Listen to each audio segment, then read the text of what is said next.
In October 1890, a curious volume went on sale in the bookstores of New York.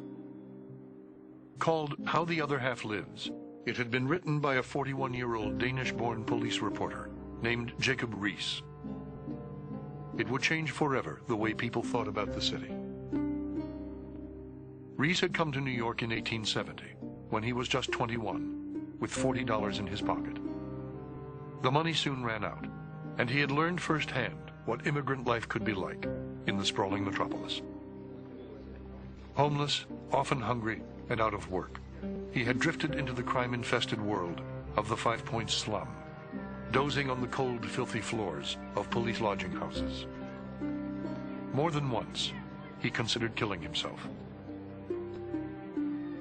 Eventually, he landed on his feet and managed to find work as a police reporter for the New York Tribune, and spent the next 10 years exploring the densely crowded slums of the Lower East Side. The sights, he later said, gripped my heart until I felt that I must tell of them or burst. Determined to show the world what he had seen, Riis began publishing magazine articles, but they seemed to make no impression, he wrote. He thought of taking pictures, but the tenements were too dark for the photographs to come out. Then, in 1887, a breakthrough came with the invention of a new photographic device, a magnesium flash powder that flooded even the deepest shadow with a brilliant flash of light. Armed with the new apparatus, Riis and his assistants plunged into the 5 Points. With their way illuminated by spasmodic flashes, as bright and brief as those of lightning itself, a mysterious party has lately been startling the town. Denizens of the dives, tramps and bummers in their lodgings, have marveled at the phenomenon.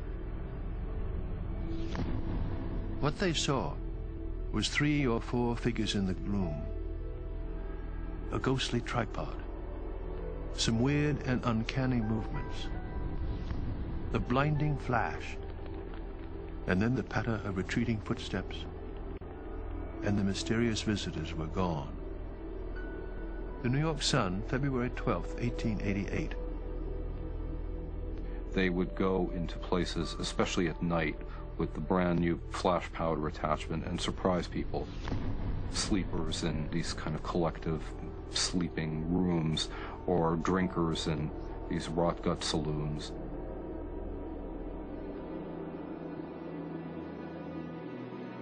The images Riis brought back brought wealthy and middle-class New Yorkers face to face with a reality most had long sought to avoid. Their city, one of the wealthiest in the world, had become home to more than 1 million overworked and undernourished people, often living in conditions of unspeakable horror. He went everywhere, carrying his camera down obscure courtyards and back ways, with names like Ragpicker's Row, Blind Man's Alley, and Bottle Alley. In a place called Bandit's Roost, he photographed a dozen men, all said to be wanted for murder. He was especially moved by the plight of the young, the ragged street Arabs who sold newspapers by day and slept in alleys by night. The child laborers who often worked 7 days a week in stifling factories and sweatshops. And the tens of thousands of abandoned and orphaned children who had been left to fend for themselves. But what horrified him most was the unspeakable conditions in which so many New Yorkers were forced to live.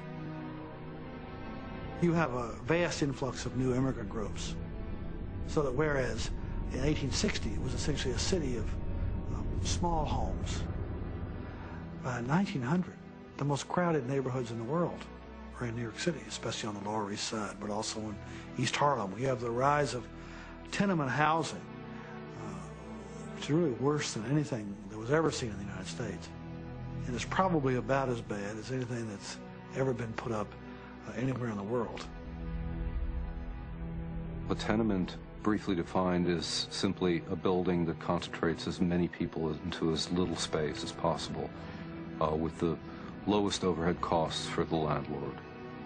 The tenements began sometime in the middle of the 19th century, and there were no laws governing the tenement, so it really stuffed people into 6 or 7 floors of rickety walk-up, jammed into as many rooms as possible, many of which were interior rooms with no light of any sort or air.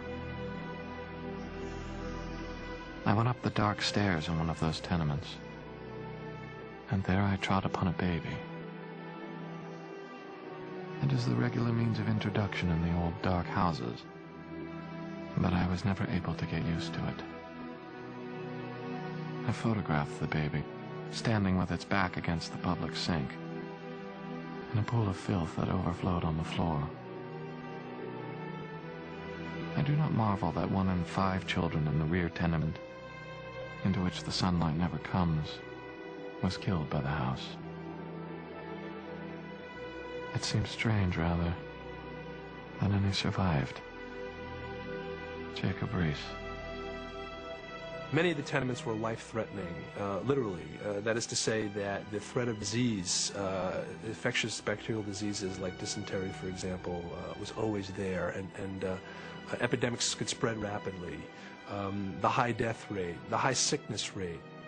This was the reality for many, many hundreds of thousands, millions of New Yorkers in any given moment. Ill-fed and ill-clothed, packed into buildings with few sinks or toilets, and sometimes with no plumbing at all. Tenement dwellers were prey to every kind of disease: diphtheria, influenza, typhoid, pneumonia. Worst of all was the disease called the White Plague, tuberculosis. Every year, 20,000 new cases were reported in the slums. Every year, 8,000 people died of the disease. July and August spell death to the army of little ones, whom the doctor's skill is powerless to save. Sleepless mothers walk the street in the gray of the early dawn, trying to stir a cooling breeze to fan the brow of the sick baby. There is no sadder sight than this patient devotion against fearfully hopeless odds. Little coffins are stacked mountains of the Charity Commissioner's boat when it makes its semi-weekly trip to the city cemetery. Jacob Riis. How the Other Half Lives awakened New Yorkers to the condition of the poor, as nothing else had. It was a new way of seeing the world, a modern way, and Riis used it not only to underscore his outrage, but to spur people to action. The slums were not inevitable, he insisted. They had been built by men and women could change them. One of the things that Riis is trying to do in this book, I think, is to get away from some of the older Victorian notions of poverty.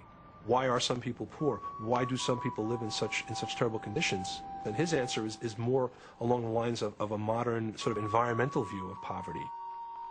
What he's basically arguing is that if people are going to live in these terrible tenements, if people are going to be deprived of the basics of light and air, and decency, we can't be surprised if these people become criminals or depraved or alcoholics or what have you. So that there's a way in which Riis is, I think, the opening shot, if you will, or you know, the first chapter in a Reformed tradition. Because it was a book that made a lot of people want to get involved in improving life in the city.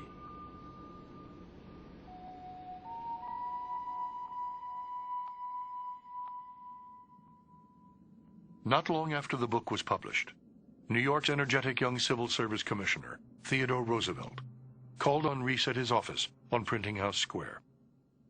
The writer was out, but Roosevelt left his calling card with a note on the back. "I have read your book," it said, "and I have come to help.